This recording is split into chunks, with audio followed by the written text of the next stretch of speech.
Engine সরকার বা BJP শাসিত বা দেশের অন্যান্য একাধিক সরকার রয়েছে যাদের ভুরি ভুরি বিভিন্ন বিভাগে ইউটিলাইজেশন সার্টিফিকেট দেয়া বাকি, কিন্তু বাংলায় ক্যাগের রিপোর্টের উপস্থাপনার কায়দাকে হাতিয়ার করে বিরোধীরা মিথ্যাচার করছে, পলিটিক্স করছে। মাননীয় মুখ্যমন্ত্রী ইতিমধ্যেই প্রধানমন্ত্রীকে চিঠি লিখে তার সমস্ত পয়েন্টগুলি দিয়ে প্রতিবাদ জানিয়েছেন। আমরা আশা করব ক্যাগ এই ধরনের বিভ্রান্তিকর কিছু লেখার থেকে, মানুষকে বিভ্রান্ত করার থেকে, বিজেপির কথায় রাজনৈতিক ইস্যু করে দেওয়ার দলিল তৈরি থেকে ক্যাগ বিরত থাকবে। আমি অনুরোধ করব আমাদের রাজ্যসভার দলনেতা সাংসদ ডেরেক ওব্রায়ানকে বলার জন্য। পরিষ্কার কথা হচ্ছে, আমাদের রাজ্যসভার দলনেতা ডেরেক ওব্রায়ান এবং লোকসভার deputy leader doctor Kakoli Ghosh Dastidar এবং আমরা দলের তরফে যেটা বক্তব্য, সেটা হচ্ছে এই ক্যাগ রিপোর্টকে কেন্দ্র করে একটা উৎসাহ হচ্ছে, মিথ্যা হচ্ছে, সম্পূর্ণ মিথ্যা। বাম জমানার দায়টা চাপানো হচ্ছে। 2011 অবধি তারা যথাযথ হিসাব দেননি, কিন্তু 2011 থেকে যে সরকার চলছে হিসাব দিচ্ছে। এই 100 দিনের টাকা আবাসের কথা আমরা এখন আলোচনায় আনছি না, মুখ্যমন্ত্রী যা বলার বলেছেন। এটা অধিকার, এটা বাংলার মানুষের অধিকার, পশ্চিমবঙ্গের অধিকার, খেটে খাওয়া মানুষের অধিকার। বাংলার উপর রাজনৈতিক প্রতিহিংসা মেটাতে এই বঞ্চনা, এই বৈষম্য।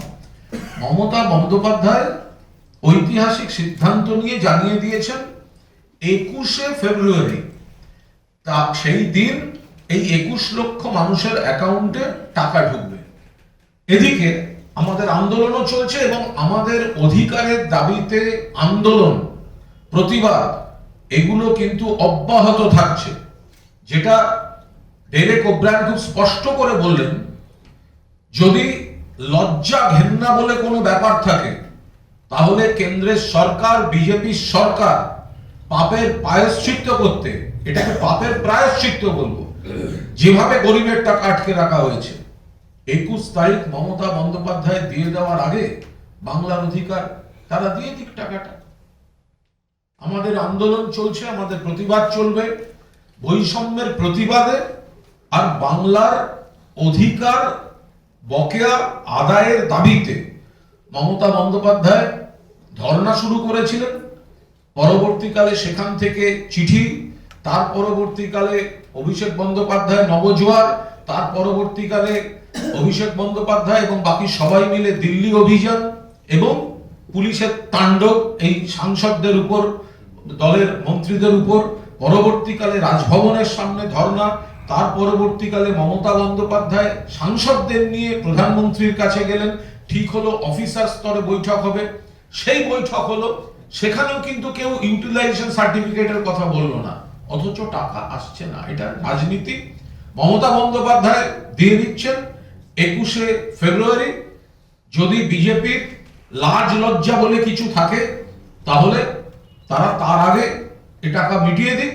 না হলে মমতা বন্দ্যোপাধ্যায় যে ঐতিহাসিক ঘোষণা করেছেন, রাজ্য সরকার, মমতা বন্দ্যোপাধ্যায় এই 21 লক্ষ মানুষের কাছে তাদের বকেয়া পৌঁছে দেবে। Only 50 meters from Palpara railway station and 1.5 kilometer from National Highway, Palishuri Supermarket Complex, the largest market complex in Nadia district. আপনার স্বপ্নের 2 BHK and 3 BHK deluxe flat বুক করুন এক্ষুনি। Call 9732491278. নমস্কার, সর্বভারতীয় তৃণমূল কংগ্রেসের পক্ষ থেকে আজ আমরা আপনাদের মুখোমুখি হয়েছি। আমি কুণাল ঘোষ, এখানে রয়েছেন আমাদের রাজ্যসভার দলনেতা সাংসদ ডেরেক ওব্রায়ান এবং মাননীয় সাংসদ ডক্টর কাকলি ঘোষ দস্তিদার। একটি গুরুত্বপূর্ণ বিষয় যেভাবে একতরফা উৎসাহ করা হচ্ছে, সে বিষয়ে কয়েকটি কথা বলার জন্য আমরা এসেছি। খুব সংক্ষেপে বলি, এই যে ক্যাগ রিপোর্ট নিয়ে একটা মিথ্যাচার করা হচ্ছে যে রাজ্য সরকার ইউটিলাইজেশন সার্টিফিকেট দেয়নি। ভুল, মিথ্যা। মাননীয় মুখ্যমন্ত্রী এ বিষয়ে প্রধানমন্ত্রী নরেন্দ্র মোদীকে চিঠি দিয়েছেন। এখানে কয়েকটা পয়েন্ট 1, 2, 3, 4। যেমন 1, যে এখানে খুব বিস্ময়কর ভাবে 2002-03 থেকে পরবর্তীকালে 2020-21 পর্যন্ত কথা বলা হয়েছে।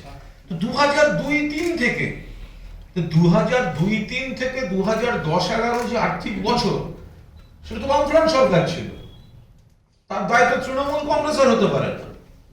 তৃণমূল কংগ্রেসের সরকার যতবারই এই ধরনের কেন্দ্রীয় ফান্ড এসছে, যথাযথ সময় যথাযথ বিভাগ কেন্দ্রের যথাযথ বিভাগের কাছে ইউটিলাইজেশন সার্টিফিকেট পাঠিয়ে দিয়েছে বলেই পরের টাকাটা এসছে, পাঠিয়ে দিয়েছে বলেই এ নিয়ে কোনো বিতর্ক নেই। সবচেয়ে বড় কথা, সর্বশেষ যখন কেন্দ্র রাজ্য অফিসার স্তরে দুপক্ষের কথা হলো, সেখানেও কিন্তু কেন্দ্রের যে অফিসাররা বসেছিলেন তারা এই ইউটিলাইজেশন সার্টিফিকেটের কথা তোলেননি।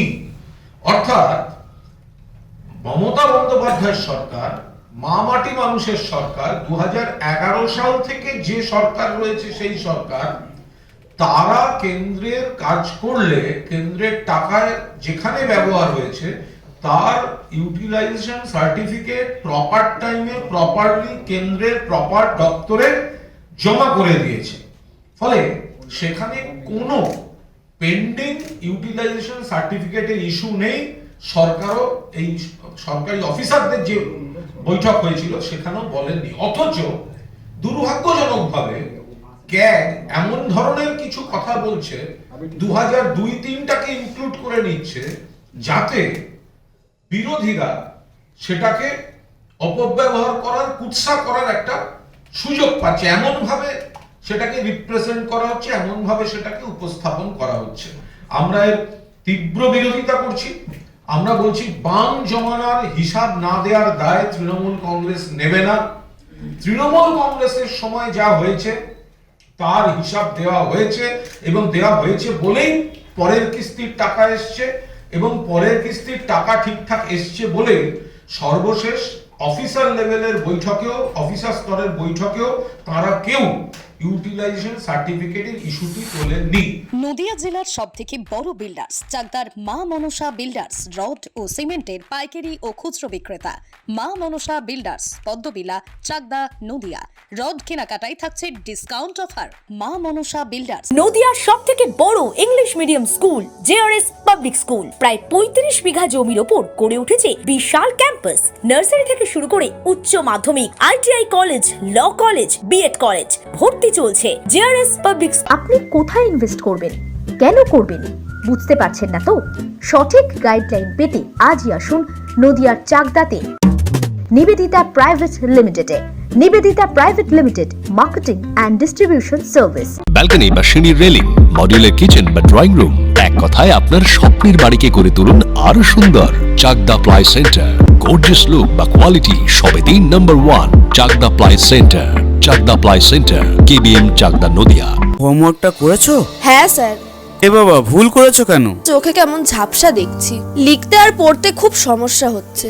চাকদার মডার্ন অপটিক্স থেকে ভালো চোখের ডাক্তার দেখিয়ে নাও। প্রতিদিন প্রকৃত চোখের ডাক্তার ও দৃষ্টি বিশেষজ্ঞ মডার্ন অপটিক্স, চাকদহে। Samsung, Jio, Realme,